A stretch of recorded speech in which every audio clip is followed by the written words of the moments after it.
రేఖా చిత్రం ఈ ఇయర్ మలయాళంలో రిలీజ్ అయ్యి బ్లాక్ బస్టర్ అయింది ఈ సినిమా. ఇప్పుడు సోనీ లీవ్లోకి స్ట్రీమింగ్ వచ్చింది. తెలుగు డబ్బింగ్ కూడా బాగుంది. ఇక సినిమా ఎలా ఉందంటే జస్ట్ యావరేజ్ అనిపించింది నాకు. మరీ ఎక్కువ హైప్ని మూవీపై జనరేట్ చేశారేమో అనిపించింది. సినిమా ప్లాట్ విషయానికి వస్తే 40 సంవత్సరాల క్రితం జరిగిన ఓ మర్డర్ కేసుని మన హీరో ఎలా సాల్వ్ చేశాడు, ఇంతకీ చనిపోయింది ఎవరు, ఎందుకు చనిపోయింది అనేది సినిమాలో బేసిక్ ప్లాట్. ఇక సినిమాలో ప్లస్ పాయింట్స్ విషయానికి వస్తే నాకైతే బీజిఎం బాగుంది. రేఖా చిత్రం టైటిల్ పడ్డప్పుడు వచ్చే బీజిఎం నాకు చాలా నచ్చింది. పోలీస్ ఆఫీసర్గా ఆసిఫ్ అలీ యాక్టింగ్ బాగుంది. 40 years కేసుని సాల్వ్ చేయడం అన్న పాయింట్ అయితే బాగుంది. ఇవే నాకు సినిమాలో నచ్చినవి. ఇక నచ్చనివి ఏంటంటే 40 years కేసు అని అంటే కొంచెం ఇంట్రెస్ట్ వచ్చింది, కానీ సినిమాలో ఇన్వెస్టిగేషన్ మాత్రం డల్గా అనిపించింది. కావాల్సింది కొంచెం పెట్టి అనవసరమైన సీన్స్ అయితే చాలా పెట్టారనిపించింది.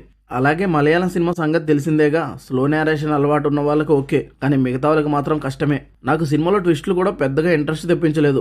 అసలు మనకి క్రైమ్ చేసింది ఇతనే అని తెలిసిపోయింది, కానీ ఎందుకు ఎలా చేశాడు అనేది నిరూపించడం కోసం సినిమా చాలా సాగదీశారనిపించింది. సెకండ్ హాఫ్ బోర్ కొట్టించింది. ఇన్వెస్టిగేషన్ ని సింపుల్ గా తేల్చేసిన ఫీలింగ్ వచ్చింది. క్లైమాక్స్ కూడా ఓకేనా అనిపిస్తుంది.